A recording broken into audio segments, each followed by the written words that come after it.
ಸರ್ಕಾರದಿಂದ ನೀವು ಕೂಡ ಉಚಿತ ಮನೆ ಪಡ್ಕೋಬಹುದು. ಅದು ಯಾವ ತರ ಅಂತ ಈ ವಿಡಿಯೋದಲ್ಲಿ ನಾವು ನಿಮಗೆ ಸಂಪೂರ್ಣವಾಗಿ ಮಾಹಿತಿ ಕೊಟ್ಟಿರ್ತೇವೆ. ಮತ್ತೆ ಗ್ಯಾರಂಟಿ ಯೋಜನೆಗಳ ಬಗ್ಗೆ ಸಿದ್ದರಾಮಯ್ಯನವರ ಹೊಸ ಘೋಷಣೆ ಅದರ ಬಗ್ಗೆನೂ ಕೂಡ ನೋಡೋಣ. ಮತ್ತೆ ರೇಷನ್ ಕಾರ್ಡ್ ಇದ್ದವರು ವಿಡಿಯೋ ಪೂರ್ತಿಯಾಗಿ ನೋಡಿ.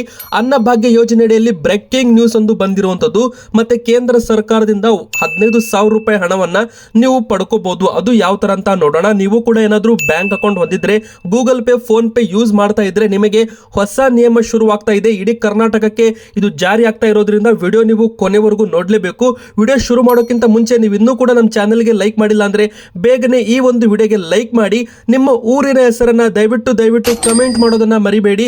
ಹಾಗೆ ನಮ್ಮ ಚಾನೆಲ್ಗೆ ಸಬ್ಸ್ಕ್ರೈಬ್ ಮಾಡಿ, ಪಕ್ಕದಲ್ಲಿ ಕಾಣಿಸೋ ಬೆಲ್ ಐಕಾನ್ ಕೂಡ ಕ್ಲಿಕ್ ಮಾಡಿ. ಹೌದು, ನಮ್ಮ ಕೇಂದ್ರ ಸರ್ಕಾರದ PM ಆವಾಸ್ ಯೋಜನೆ ಅಡಿಯಲ್ಲಿ ಒಂದು ಹೊಸ ಘೋಷಣೆ ಬಂದಿರುವಂತದ್ದು. ಇದರ ಬಗ್ಗೆ ದೊಡ್ಡ ಒಂದು ಬ್ರೇಕಿಂಗ್ ನ್ಯೂಸ್ ಒಂದು ಸಿಕ್ಕಿರುವಂತದ್ದು ವೀಕ್ಷಕರೇ. ನಿಮ್ಮ ಹತ್ತಿರನೂ ಕೂಡ ಮನೆ ಇಲ್ಲ ಅಂದ್ರೆ ನಿಮಗೆ ಒಂದು ಸಿಹಿ ಸುದ್ದಿ ಅಂತಾನೆ ಹೇಳ್ಬಹುದು. ಈ ವಿಡಿಯೋ ಮೂಲಕ ನಾವು ನಿಮಗೆ ಕಂಪ್ಲೀಟ್ ಆಗಿ ಇನ್ಫಾರ್ಮೇಶನ್ ಕೊಡ್ತಾ ಇದ್ದೀವಿ. ನಮ್ಮ ಕರ್ನಾಟಕ ರಾಜ್ಯದಲ್ಲಿ 13 ಲಕ್ಷ ಕುಟುಂಬಕ್ಕೆ ಸ್ವಂತ ಮನೆ ಇಲ್ಲ. ನಿಮ್ಮ ಹತ್ರನೂ ಕೂಡ ಸ್ವಂತ ಮನೆ ಇಲ್ಲದಿದ್ದರೆ ಕಮೆಂಟ್ ಅಲ್ಲಿ ನಮಗೆ ತಿಳಿಸಿ. ನಿಮ್ಮ ಊರಿನ ಹೆಸರನ್ನ ಕಮೆಂಟ್ ಮಾಡಿ. ಮನೆ ಇಲ್ಲ ಅಂತ ಕಮೆಂಟ್ ಮಾಡಿ ವೀಕ್ಷಕರೇ. ಯಾಕಂದ್ರೆ ನಿಮ್ಮ ಊರಿಗೆ ಯಾವಾಗ ಈ ಒಂದು ಯೋಜನೆ ಅರ್ಜಿ ಸಲ್ಲಿಸಬಹುದು ಎಲ್ಲ ಒಂದು ಮಾಹಿತಿ ಕೊಡ್ತೀವಿ. ಮತ್ತೆ ಸ್ಕ್ರೀನ್ ಮೇಲೆ ನೋಡ್ತಿರ್ಬೋದು ಈ ಒಂದು ಡೇಟಾ ಇದೆಯಲ್ಲ, ಇಲ್ಲಿ ನಿಮಗೆ ಯಾರ್ಯಾರ ಹತ್ರ ಮನೆ ಇಲ್ಲ, ಅವು ಎಷ್ಟು ಕುಟುಂಬಗಳ ಹತ್ರ ಮನೆ ಇಲ್ಲ. ರಾಯಚೂರಲ್ಲಿ ನೋಡಬಹುದು ನೀವು 1 ಲಕ್ಷಕ್ಕಿಂತ ಹೆಚ್ಚು ಜನರ ಹತ್ರ ಸ್ವಂತ ಮನೆ ಇಲ್ಲ ಅಂತ ಹೇಳಲಾಗ್ತಾ ಇದೆ. ಇದೇ ರೀತಿ ಇಲ್ಲಿ ಪೂರ್ತಿ ಒಂದು ಡೇಟಾ ಇರುವಂತದ್ದು ವೀಕ್ಷಕರೇ. ನಮ್ಮ ದೇಶಕ್ಕೆ ಸ್ವಾತಂತ್ರ್ಯ ಬಂದು 75 ವರ್ಷಗಳು ಕಳೆದ್ರು ಕೂಡ ಇದಕ್ಕೂ ಕೋಟ್ಯಾಂತರ ಜನರಿಗೆ ವಾಸಿಸಲು ಒಂದು ಸೂರು ಕೂಡ ಇಲ್ಲದ ಪರಿಸ್ಥಿತಿ ಇದೆ ನಮ್ಮ ಭಾರತ ದೇಶದಲ್ಲಿ. ನಮ್ಮ ರಾಜ್ಯದಲ್ಲಿ ಈ ಒಂದು ವಸತಿ ರಹಿತರ ಸಮೀಕ್ಷೆಯಲ್ಲಿ 12 ಲಕ್ಷ ಕುಟುಂಬಗಳಿಗೆ ಇಂದಿಗೂ ಕೂಡ ಸ್ವಂತ ಮನೆ ಇಲ್ಲದೆ ಇರುವುದು ಬೆಳಕಿಗೆ ಬಂದಿದೆ. ನಿಮ್ಮ ಹತ್ರನೂ ಕೂಡ ಸ್ವಂತ ಮನೆ ಇಲ್ಲ ಅಂದ್ರೆ ಕಮೆಂಟ್ ಅಲ್ಲಿ ಎಸ್ ಅಂತ ಕಮೆಂಟ್ ಮಾಡಿ, ಇಲ್ಲ ಅಂದ್ರೆ ನೋ ಅಂತ ಕಮೆಂಟ್ ಮಾಡಿ. ಪ್ರತಿಯೊಬ್ಬ ದೇಶವಾಸಿಗೂ ಸ್ವಂತ ಮನೆ ಇರಬೇಕು ಎಂದು ಕೇಂದ್ರ ಸರ್ಕಾರ ಪ್ರಧಾನಮಂತ್ರಿ ಆವಾಸ್ ಯೋಜನೆ ಮೂಲಕ ಪ್ರತಿ ವರ್ಷ ಮನೆ ನೀಡಲು ಮುಂದಾಗಿದ್ದು, ಅದಕ್ಕೂ ಮೊದಲು ನಮ್ಮ ದೇಶದಲ್ಲಿ ಎಷ್ಟು ಜನರಿಗೆ ವಸತಿ ಇಲ್ಲ ಎನ್ನುವುದನ್ನ ಪತ್ತೆ ಮಾಡಲು ಸರ್ವೆ ನಡೆಸಿದೆ. ಸರ್ಕಾರದಿಂದ ವಸತಿ ರಹಿತರನ್ನ ಆಯ್ಕೆ ಮಾಡುವಾಗ ಈ ಪಟ್ಟಿಯಲ್ಲಿ ಬರೋವರಿಗೆ ಆಯ್ಕೆ ಮಾಡಲಾಗುತ್ತೆ. 15ನೇ ತಾರೀಕಿನವರೆಗೂ ಇಡೀ ದೇಶದಲ್ಲಿ ಸರ್ವೆ ನಡೆಯಲಿದ್ದು, ಕರ್ನಾಟಕದಲ್ಲಿ ಇಂದಿಗೂ 12 ಲಕ್ಷಕ್ಕಿಂತ ಹೆಚ್ಚು ಜನರಿಗೆ ವಾಸಿಸಲು ಸ್ವಂತ ಮನೆ ಇಲ್ಲ. ಅಲ್ಲದೆ ರಾಯಚೂರಿನಲ್ಲಿ ಅತಿ ಹೆಚ್ಚು 1 ಲಕ್ಷಕ್ಕಿಂತ ಹೆಚ್ಚು ಕುಟುಂಬಗಳಿಗೆ ಮನೆ ಇಲ್ಲದೆ ವಾಸ ಮಾಡ್ತಾ ಇದ್ದಾರೆ. 2ನೇ ಸ್ಥಾನದಲ್ಲಿ ಬೀದರ್ ಕೂಡ ಇದೆ ಅಂತ ಇಲ್ಲಿ ಹೇಳಬಹುದು. ತುಮಕೂರಿನಲ್ಲಿ 25,000 ನಿವೇಶನ ಹಂಚುವ ಯೋಜನೆ, ತುಮಕೂರು ಜಿಲ್ಲೆಯಲ್ಲಿ 25,000 ನಿವೇಶನ ಹಂಚುವ ಬೃಹತ್ ಯೋಜನೆ ಕೂಡ ರೂಪಿಸಲಾಗಿದೆ ಅಂತ ಇಲ್ಲಿ ಹೇಳಲಾಗಿದೆ ವೀಕ್ಷಕರೇ. ಒಟ್ಟಾರೆ ಹೇಳೋದಾದ್ರೆ ಸ್ವಂತ ಮನೆ ಇಲ್ಲದವರಿಗೆ ಮುಂದಿನ ಬರೋ ದಿನಗಳಲ್ಲಿ ಸರ್ವೆ ನಡೆಸಿ ಯಾರು ಕಡು ಬಡತನದಲ್ಲಿರ್ತಾರೆ ಮತ್ತು ಯಾರದ್ದು ವಾರ್ಷಿಕ ಆದಾಯ ತುಂಬಾನೇ ಕಡಿಮೆ ಇರುತ್ತೆ, ಮತ್ತೆ ಕೊಳಚೆ ಪ್ರದೇಶ ನಿವಾಸಿಗಳಿಗಾಗಿರ್ಬೋದು, ಮತ್ತೆ ಇಲ್ಲಿ ಮನೆ ಇಲ್ಲದವರಿಗೆ, ಬಡತನ ಪರಿಸ್ಥಿತಿಯಲ್ಲಿ ಇರುವವರಿಗೆ, ಅಂತವರಿಗೆ ಈ ಒಂದು PM ಆವಾಸ್ ಯೋಜನೆಯಲ್ಲಿ ಅರ್ಜಿ ಸಲ್ಲಿಕೆ ಮಾಡಿದವರಿಗೆ ಆಯ್ಕೆ ಮಾಡಲಾಗುತ್ತೆ ಅಂತ ಹೇಳಲಾಗಿದೆ. ಪ್ರತಿ ವರ್ಷವೂ ಕೂಡ ಈ ಒಂದು ಆವಾಸ್ ಯೋಜನೆಯಡಿ ಹೆಸರಲ್ಲಿ ಮನೆಗಳನ್ನು ನಿರ್ಮಾಣ ಮಾಡಿ ಕೇಂದ್ರ ಸರ್ಕಾರದಿಂದ ಮನೆಗಳನ್ನು ಹಂಚುವ ಒಂದು ಕಾರ್ಯವು ಕೂಡ ಶುರುವಾಗಲಿದೆ ವೀಕ್ಷಕರೇ. ಇದು ಒಂದು ಗುಡ್ ನ್ಯೂಸ್ ಅಂತಾನೆ ಹೇಳಬಹುದು. ಬನ್ನಿ ಈಗ ಮತ್ತೊಂದು 2ನೇ ಟಾಪ್ ಬ್ರೇಕಿಂಗ್ ನ್ಯೂಸ್ ಏನಂತ ನೋಡೋಣ. ನಿಮ್ಮ ಹತ್ರನೂ ಕೂಡ ಬ್ಯಾಂಕ್ ಅಕೌಂಟ್ ಇದ್ದಲ್ಲಿ ನಿಮಗೆ ಒಂದು ಇಂಪಾರ್ಟೆಂಟ್ ಮಾಹಿತಿ. ನೀವೇನಾದ್ರೂ ನಿಮ್ಮ ಒಂದು ಬ್ಯಾಂಕ್ ನಲ್ಲಿ ಫೋನ್ ಪೇ, ಗೂಗಲ್ ಪೇ ಮೂಲಕ ಲಕ್ಷಾಂತರ ರೂಪಾಯಿ ಟರ್ನ್ ಓವರ್ ಮಾಡ್ತಾ ಇದ್ರೆ ನಿಮಗೂ ಕೂಡ ಬರುತ್ತೆ GST ಕಡೆಯಿಂದ ನೋಟಿಸ್ ಅಂತಾನೆ ಹೇಳಬಹುದು ವೀಕ್ಷಕರೇ. ಹೌದು, ಈಗಾಗಲೇ 40 ಲಕ್ಷಕ್ಕಿಂತ ಹೆಚ್ಚು ಟರ್ನ್ ಓವರ್ ಮಾಡಿದ ಒಂದು ಬ್ಯಾಂಕ್ ಅಕೌಂಟ್ನ ಒಂದು ಮನೆಗಳಿಗೆ ಒಂದು ನೋಟಿಸ್ ಅನ್ನ ಕೂಡ ಕಳಿಸಲಾಗ್ತಾ ಇದೆ ಅಂತ ಇಲ್ಲಿ ಹೇಳಲಾಗ್ತಾ ಇದೆ. ಇಲ್ಲಿ ಏನಾಗಿದೆ ಅಂದ್ರೆ ವೀಕ್ಷಕರೇ, ಇಲ್ಲಿ ಚಿಕ್ಕ ಅಂಗಡಿ ಇದ್ದವರು ತಮ್ಮ ಒಂದು ಅಂಗಡಿಗಳಲ್ಲಿ ಫೋನ್ ಪೇ, ಗೂಗಲ್ ಪೇಗಳ ಒಂದು ಸ್ಕ್ಯಾನರ್ ಅನ್ನ ಇಟ್ಟಿರ್ತಾರೆ. ಆ ಒಂದು ಸ್ಕ್ಯಾನರ್ಗೆ ಯಾರೇ ಒಂದು ಹಣ ಹಾಕಿದ್ರು ಕೂಡ ಅದು ಅವರ ಬ್ಯಾಂಕ್ ಅಕೌಂಟ್ಗೆ ಹೋಗಿ ಜಮೆ ಆಗುತ್ತೆ. ಅದೇ ತರ ಅವ್ರು ಏನ್ ಮಾಡ್ತಾರೆ ಅಂದ್ರೆ ಒಬ್ಬರಿಗೆ ಹಣ ಹಾಕೋದಕ್ಕೆ, ತೆಗೆಯೋದಕ್ಕೆ, ಅದೇ ತರ ವರ್ಷ ಪೂರ್ತಿ ಟ್ರಾನ್ಸಾಕ್ಷನ್ ಮಾಡ್ತಾನೆ ಇರ್ತಾರೆ. ಆದ್ರೆ ಅಲ್ಲೇನಾಗುತ್ತೆ, ಟ್ರಾನ್ಸಾಕ್ಷನ್ 40 ಲಕ್ಷ ರೂಪಾಯಿ ಕ್ರಾಸ್ ಆಗ್ಬಿಡುತ್ತೆ ಕ್ರೆಡಿಟ್ ಅಲ್ಲಿ. ಅವಾಗ ಏನಾಗುತ್ತೆ, GST ಅವರು ನಿಮಗೆ ನೋಟಿಸ್ ಕಳಿಸ್ತಾರೆ. ಹೌದು ಗೆಳೆಯರೆ, ಯಾವುದೇ ರೀತಿ ಒಂದು UPI ಪೇಮೆಂಟ್ಸ್ ಗಳಿಗೆ ನೀವೇನಾದ್ರೂ ಒಂದು ಬಿಸ್ನೆಸ್ ರಿಲೇಟೆಡ್ ಟ್ರಾನ್ಸಾಕ್ಷನ್ ಮಾಡಿದ್ರೆ ಅದಕ್ಕೆ ಗೂಡ್ಸ್ ಅಂಡ್ ಸರ್ವಿಸ್ ಟ್ಯಾಕ್ಸ್ ನೀವು ಕಟ್ಟಬೇಕಾಗುತ್ತೆ. ತುಂಬಾ ಜನರಿಗೆ ಇದು ಗೊತ್ತೇ ಇರಲಿಲ್ಲ ವೀಕ್ಷಕರೇ. ಬೆಂಗಳೂರಲ್ಲಿ ನಿಮ್ಗೆ ಗೊತ್ತಿರಬಹುದು 2021ರಿಂದ 2025ರವರೆಗೂ 4-5 ವರ್ಷಗಳಲ್ಲಿ 1 ಕೋಟಿಗಿಂತ ಹೆಚ್ಚು ಟರ್ನ್ ಓವರ್ ಮಾಡಿದ ಒಂದು ಅಂಗಡಿಗಳಿಗೆ ಅವರ ಒಂದು ಬ್ಯಾಂಕ್ ಖಾತೆನ ಚೆಕ್ ಮಾಡಿದಾಗ 1 ಕೋಟಿ ಟ್ರಾನ್ಸಾಕ್ಷನ್ ಆಗಿರೋದು ಕಂಡು ಬಂದಿರೋದು. 38 ಲಕ್ಷ, 39 ಲಕ್ಷ, 44 ಲಕ್ಷ, 55 ಲಕ್ಷ ರೂಪಾಯಿ ಟ್ಯಾಕ್ಸ್ ಕಟ್ಟುವಂತೆ ಅವರಿಗೆ ನೋಟಿಸ್ ಕೂಡ ಕಳಿಸಲಾಗಿದೆ. ಯಾರೆಲ್ಲ ಈ ಒಂದು ದಂಡದ ಅಂದ್ರೆ ಇದು ಒಂದು ಟ್ಯಾಕ್ಸ್ ಅನ್ನ ಪೇ ಮಾಡಲ್ಲ ಅವರ ಒಂದು ಖಾತೆನ ಫ್ರೀಸ್ ಮಾಡೋದಾಗಿ ಟ್ಯಾಕ್ಸ್ ನೋಟಿಸ್ ಅನ್ನ ಇಲ್ಲಿ ಬರೆಯಲಾಗಿತ್ತು. ಆದ್ರೆ ವೀಕ್ಷಕರೇ, ಇಲ್ಲಿ ಸಣ್ಣ ಸಣ್ಣ ಚಿಕ್ಕ ಚಿಕ್ಕ ಅಂಗಡಿಗಳು, ಕಂಟೈನ್ಮೆಂಟ್ ಶಾಪ್ ಆಗಿರ್ಬೋದು, ಬೇಕರಿಗಳಾಗಿರ್ಬೋದು, ಅವರು ತಮ್ಮ ಅಂಗಡಿ ಮಾರಿದ್ರೆ 5 ಲಕ್ಷ ಬರಲ್ಲ, 50 ಲಕ್ಷ ಎಲ್ಲಿಂದ ಕಟ್ಟಬೇಕು ಅಂತ ಒಂದು ನ್ಯೂಸ್ ಕೂಡ ಇಲ್ಲಿ ವೈರಲ್ ಆಗಿತ್ತು ವೀಕ್ಷಕರೇ ನಮ್ಮ ಕರ್ನಾಟಕದಲ್ಲಿ. ಇದು ಕೇವಲ ಬೆಂಗಳೂರಿಗೆ ಮಾತ್ರ ಅನ್ವಯ ಆಗೋದಿಲ್ಲ, ಇದು ಇಡೀ ಕರ್ನಾಟಕಕ್ಕೆ ಅನ್ವಯವಾಗುತ್ತೆ ಅಂತಾನೆ ಹೇಳ್ಬೋದು. ಯಾಕಂದ್ರೆ ಗೂಡ್ಸ್ ಅಂಡ್ ಸರ್ವಿಸ್ ಟ್ಯಾಕ್ಸ್ ಇದು ಇಡೀ ಭಾರತ ದೇಶದಂತ ಪ್ರತಿಯೊಬ್ಬರು ಕೂಡ ಕಟ್ಟಲೇಬೇಕು. ಮತ್ತೆ ಈಗ ಒಂದು ಗುಡ್ ನ್ಯೂಸ್ ಕೂಡ ಇಲ್ಲಿ ಸಿಕ್ಕಿರುವಂತದ್ದು, 50 ಲಕ್ಷ 40 ಲಕ್ಷ ತೆರಿಗೆ ಪಾವತಿ ಮಾಡಬೇಕು ಅಂತ ಹೇಳಲಾಗ್ತಾ ಇದೆ. ಆದ್ರೆ ಈಗ GST ಅಡಿ ನೋಂದಣಿ ಮಾಡಿಕೊಳ್ಳದ ವಾರ್ಷಿಕ 40 ಲಕ್ಷ ರೂಪಾಯಿಗಿಂತ ಹೆಚ್ಚಿನ ವಹಿವಾಟು ಹೊಂದಿರುವ ಸಣ್ಣ ವರ್ತಕರು, ಸಣ್ಣ ವ್ಯಾಪಾರಸ್ಥರು 1% ತೆರಿಗೆ ಪಾವತಿಸಿ GST ನೋಂದಣಿ ಮಾಡಿಕೊಳ್ಳುವಂತೆ ವಾಣಿಜ್ಯ ತೆರಿಗೆ ಇಲಾಖೆ ಒಂದು ಸೂಚನೆ ಕೊಟ್ಟಿರುವಂತದ್ದು ಒಂದು ಗುಡ್ ನ್ಯೂಸ್ ಅಂತ ಹೇಳ್ಬೋದು. 18% ಇದ್ದದ್ದು ಟ್ಯಾಕ್ಸ್ ಅನ್ನ 1%ಗೆ ಮಾಡಿದ್ದಾರೆ. ಇದು ಒಂದು ಗುಡ್ ನ್ಯೂಸ್ ಅಂತಾನೆ ಹೇಳ್ಬಹುದು ವೀಕ್ಷಕರೇ. ಬನ್ನಿ ಈಗ ಮತ್ತೊಂದು ಟಾಪ್ ಬ್ರೇಕಿಂಗ್ ನ್ಯೂಸ್ ಏನಂತ ನೋಡೋಣ. ಮತ್ತೆ ಗ್ಯಾರಂಟಿ ಯೋಜನೆಗಳು ಮುಂದುವರಿಯುತ್ತೆ ಅಂತ ಸಿದ್ದರಾಮಯ್ಯನವರು ಹೇಳಿದ್ದಾರೆ. ಹೌದು, ಬಿಜೆಪಿ ನಾಯಕರು ಕಾಂಗ್ರೆಸ್ ಸರ್ಕಾರ ದಿವಾಳಿಯಾಗಿದೆ, ಸರ್ಕಾರದ ಹತ್ರ ದುಡ್ಡಿಲ್ಲ, ಹೀಗಾಗಿ ಈ ಒಂದು ಗ್ಯಾರಂಟಿ ಯೋಜನೆಗಳು ನಿಲ್ಲಬಹುದು ಅಂತ ಏನು ಕೂಡ ಇಲ್ಲಿ ಒಂದು ಹೇಳಲಾಗಿತ್ತು, ಹೇಳಿಕೆ ಕೊಟ್ಟಿದ್ರು. ಆದ್ರೆ ಇದಕ್ಕೆ ಉತ್ತರ ಕೊಟ್ಟ ಸಿದ್ದರಾಮಯ್ಯನವರು 5 ವರ್ಷಗಳ ಕಾಲ ಈ ಒಂದು ಪಂಚ ಗ್ಯಾರಂಟಿ ಯೋಜನೆಗಳನ್ನ ಮುಂದುವರಿಸ್ತೀವಿ ಅಂತಾನು ಕೂಡ ಇಲ್ಲಿ ಹೇಳಿದ್ದಾರೆ. ಮತ್ತು ರಾಜ್ಯ ಸರ್ಕಾರದ ಗ್ಯಾರಂಟಿ ಯೋಜನೆಗಳಿಂದ ಜನರು ಸೋಮಾರಿ ಆಗುವುದಿಲ್ಲ, ಆದ್ರೆ ಕೆಲವರು ರಾಜಕೀಯಕ್ಕಾಗಿ ವಿರೋಧ ವ್ಯಕ್ತಪಡಿಸುತ್ತಿದ್ದಾರೆ ಅಂತ ಮುಖ್ಯಮಂತ್ರಿ ಸಿದ್ದರಾಮಯ್ಯನವರು ಮತ್ತೆ ಒಂದು ಬೇಸರ ವ್ಯಕ್ತಪಡಿಸಿದ್ದಾರೆ. ಹೌದು ವೀಕ್ಷಕರೇ, ರಂಭಾಪುರಿ ಶ್ರೀ ಅವರ ಗ್ಯಾರಂಟಿ ಹೇಳಿಕೆಗೆ ಮತ್ತೆ ಸಿದ್ದರಾಮಯ್ಯನವರು ಕಿಡಿಕಾರಿದ್ರು. ಗ್ಯಾರಂಟಿಗಳಿಂದ ಯಾರು ಕೂಡ ಸೋಮಾರಿ ಆಗಲ್ಲ ಅಂತಾನು ಕೂಡ ಇಲ್ಲಿ ಒಂದು ಮಾಹಿತಿ ಕೊಟ್ಟಿದ್ದಾರೆ. ಅಷ್ಟು ಮಾತ್ರವಲ್ಲದೆ ಅನ್ನಭಾಗ್ಯ ಯೋಜನೆ ಜಾರಿ ಮಾಡೋದರ ಹಿಂದೆ ಕಾರಣವನ್ನ ಹೇಳಿದ್ದಾರೆ ಸಿದ್ದರಾಮಯ್ಯನವರು. ನಮ್ಮ ಊರಿನಲ್ಲಿ ಹಬ್ಬದ ದಿನಗಳಲ್ಲಿ ಮಾತ್ರ ಅನ್ನ ಮಾಡುತ್ತಿದ್ದರು ಅಂತ ಸಿದ್ದರಾಮಯ್ಯನವರು ಹೇಳಿದ್ದಾರೆ. ನಾವು ಸಣ್ಣವರಿದ್ದಾಗ ನಮ್ಮ ಊರಿನಲ್ಲಿ ಹಬ್ಬದ ದಿನಗಳಲ್ಲಿ ಮಾತ್ರ ಅನ್ನವನ್ನ ಮಾಡುತ್ತಿದ್ದರು. ಈ ಹಿನ್ನೆಲೆ ಹಬ್ಬದ ದಿನಗಳಿಗಾಗಿ ನಾವುಗಳು ಎದುರು ನೋಡ್ತಾ ಇದ್ವಿ. ಮಕ್ಕಳು ಅನಾರೋಗ್ಯವಾದಾಗ ಬಿಸಿ ಅನ್ನ ನೀಡ್ತಾ ಇದ್ರು. ಅಕ್ಕಿ ಇಲ್ಲದ ಕೆಲವರು ಬೇರೆಯವರ ಮನೆಯಲ್ಲಿ ಬೇಡಿ ತರ್ತಾ ಇದ್ರು. ನಮ್ಮ ಮನೆಯಲ್ಲಿ ಅಕ್ಕಿ ಇರ್ತಾ ಇತ್ತು. ಯಾರಾದ್ರೂ ಕೇಳಲು ಬಂದಾಗ ನಮ್ಮನ್ನ ಗೊಣಗುತ್ತಿದ್ದರು.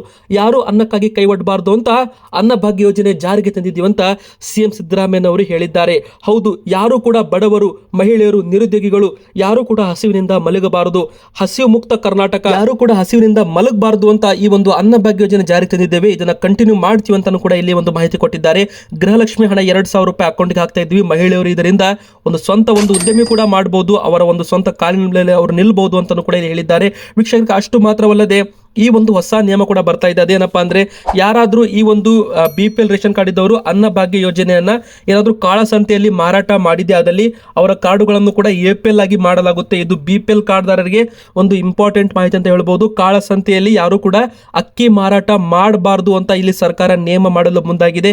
ಯಾರಾದ್ರೂ ಈ ಒಂದು ಅಕ್ಕಿಯನ್ನು ಹಣಕ್ಕೋಸ್ಕರ ಮಾರಾಟ ಮಾಡಿದ್ದೇ ಆದಲ್ಲಿ ಅಂತವರ ವಿರುದ್ಧವೂ ಕೂಡ ಕಠಿಣ ಕ್ರಮ ತೆಗೆದುಕೊಳ್ಳಲಾಗುತ್ತೆ ಅಂತ ಇಲ್ಲಿ ಹೇಳಲಾಗ್ತಾ ಇದೆ. ಮತ್ತೆ ಯಾರೆಲ್ಲ ಈ KYC ಮಾಡಿಸಿಲ್ಲ ಇನ್ನಾದ್ರೂ ಕೂಡ ಅವರು ಜುಲೈ 15ರ ಒಳಗೆ ಮಾಡಿಸಬೇಕು ಅಂತ ಹೇಳಲಾಗಿತ್ತು. ಯಾರು ಮಾಡಿಸಿಲ್ಲ ನೋಡಿ, ಅವರೆಲ್ಲರ ಕಾರ್ಡ್ ಅನ್ನು ಕೂಡ BPL ಟು APL ಆಗಿ ಕನ್ವರ್ಟ್ ಕೂಡ ಆಗಲಿದೆ ಅಂತ ಇಲ್ಲಿ ಒಂದು ಮಾಹಿತಿ ಇಲ್ಲಿ ಸಿಕ್ಕಿರುವಂತದ್ದು. ವೀಕ್ಷಕರೇ, ನೀವು ಕೂಡ ಏನಾದರೂ ಈ KYC ಮಾಡಿಸಿದ್ದರೆ ಕಮೆಂಟ್ ಅಲ್ಲಿ ಎಸ್ ಈ KYC ಅಂತ ಕಮೆಂಟ್ ಮಾಡಿ, ಇಲ್ಲ ಅಂದ್ರೆ ನೋ ಅಂತಾನು ಕೂಡ ನೀವು ಕಮೆಂಟ್ ಇಲ್ಲಿ ಮಾಡಬಹುದು ವೀಕ್ಷಕರೇ. ಮತ್ತೆ ಬಡವರು, ಮಹಿಳೆಯರು ಹಾಗೂ ನಿರುದ್ಯೋಗಿಗಳ ಪರವಾಗಿ ಜಾರಿಗೆ ತಂದಿರುವ ಗ್ಯಾರಂಟಿ ಯೋಜನೆಗಳನ್ನ ಕೆಲವರು ಟೀಕಿಸಿದ್ದಾರೆ. ಅದರಿಂದ ಜನರು ಸೋಮಾರಿಗಳಾಗ್ತಿದ್ದಾರೆ ಎಂದು ದೂರ್ತಾ ಇದ್ದಾರೆ. ಹಾಗಾದ್ರೆ ಬಡವರ ಪರವಾದ ಯೋಜನೆ ರೂಪಿಸುವುದು ತಪ್ಪಾ ಅಂತ ಮುಖ್ಯಮಂತ್ರಿ ಸಿದ್ದರಾಮಯ್ಯನವರು ಪ್ರಶ್ನೆ ಕೂಡ ಇಲ್ಲಿ ಮಾಡಿರುವಂತದ್ದು.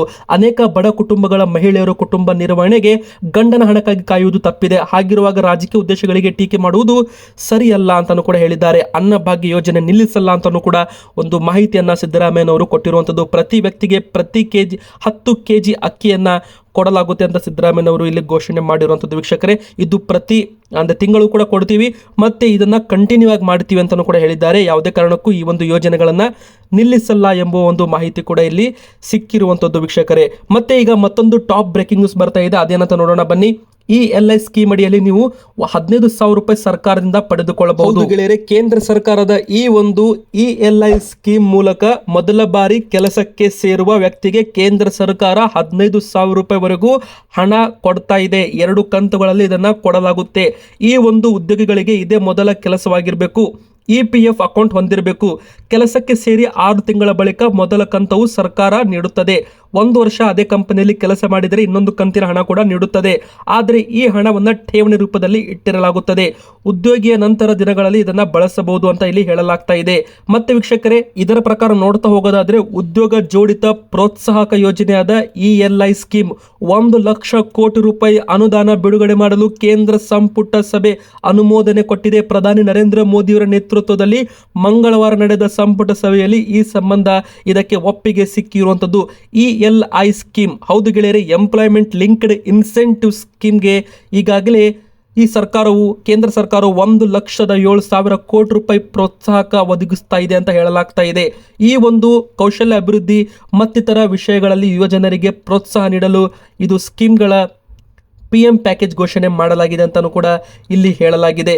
ಮೊದಲ ಬಾರಿ ಉದ್ಯೋಗಕ್ಕೆ ಸೇರುವವರು ತಮ್ಮ ಒಂದು PF ಅಕೌಂಟ್ ಇದ್ದವರು ಅವರು EPF ಅಕೌಂಟ್ ಮೂಲಕ ಅವರು ಕೂಡ ತಮ್ಮ 15,000 ರೂಪಾಯಿ ಪ್ರೋತ್ಸಾಹನ ಕೇಂದ್ರ ಸರ್ಕಾರದಿಂದ ಇನ್ಸೆಂಟಿವ್ ರೂಪದಲ್ಲಿ ಪಡೆದುಕೊಳ್ಳಬಹುದು. ಈ ಸ್ಕೀಮ್ನ ಮತ್ತೊಂದು ಭಾಗದಲ್ಲಿ ಹೊಸ ಉದ್ಯೋಗಿಗಳು ಅಂದರೆ ಯಾರೋ ಹೊಸದಾಗಿ ಕೆಲಸಕ್ಕೆ ಜಾಯ್ನ್ ಆಗ್ತಾರಲ್ಲ ಅವರಿಗೆ ಅವಕಾಶ ಕೊಡುವ ಕಂಪನಿಗಳಿಗೆ ಸರ್ಕಾರವು ಕೂಡ ಪ್ರೋತ್ಸಾಹಕ ಧನ ನೀಡ್ತಾ ಇದೆ.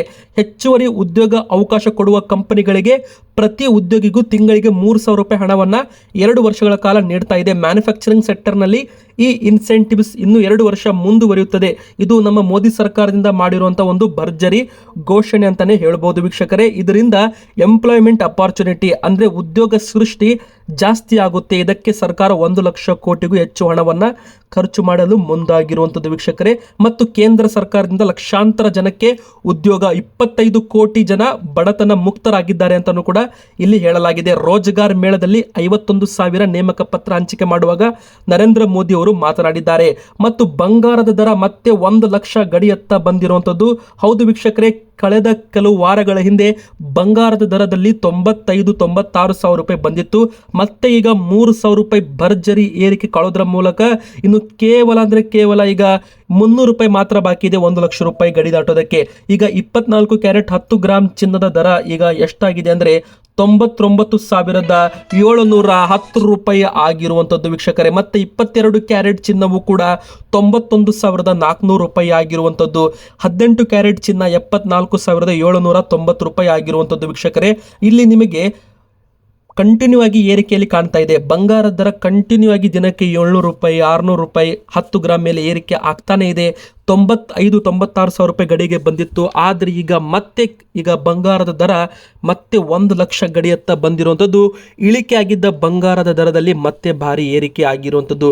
ಇಳಿಕೆ ಆದಮೇಲೆ ತಗೊಳ್ಳೋಣ ಅಂತ ನೀವೇನಾದರೂ ಪ್ಲ್ಯಾನ್ ಮಾಡಿದರೆ ಈಗ ಪ್ಲ್ಯಾನ್ ಕ್ಯಾನ್ಸಲ್ ಮಾಡಿ. ಅದಕ್ಕಂದರೆ ಬಂಗಾರದ ದರ ಏರು ಮುಖದಲ್ಲಿ ಸಾಗ್ತಾ ಇದೆ. ಇದು ಜನರಿಗೆ ಒಂದು ಶಾಕಿಂಗ್ ನ್ಯೂಸ್ ಅಂತಲೇ ಹೇಳ್ಬೋದು. ಇವತ್ತಿಗೆ ಇಷ್ಟ ಆಗಿತ್ತು ವಿಡಿಯೋ. ಹೇಗೆ ಅನಿಸ್ತು ನೀವು ನಮಗೆ ಕಮೆಂಟ್ ಮಾಡಿ ತಿಳಿಸಿ. ಫುಲ್ ವಿಡಿಯೋ ನೀವು ನೋಡಿದರೆ ಫುಲ್ ವಿಡಿಯೋ ಅಂತ ಕಮೆಂಟ್ ಮಾಡಿ ಮತ್ತು ವಿಡಿಯೋಗೆ ಲೈಕ್ ಮಾಡಿ. ನಮ್ಮ ಚಾನಲ್ಗೆ ಸಬ್ಸ್ಕ್ರೈಬ್ ಆಗಿಲ್ಲ ಅಂದರೆ ಬೇಗನೆ ಸಬ್ಸ್ಕ್ರೈಬ್ ಬಟನ್ ಮೇಲೆ ಕ್ಲಿಕ್ ಮಾಡಿ.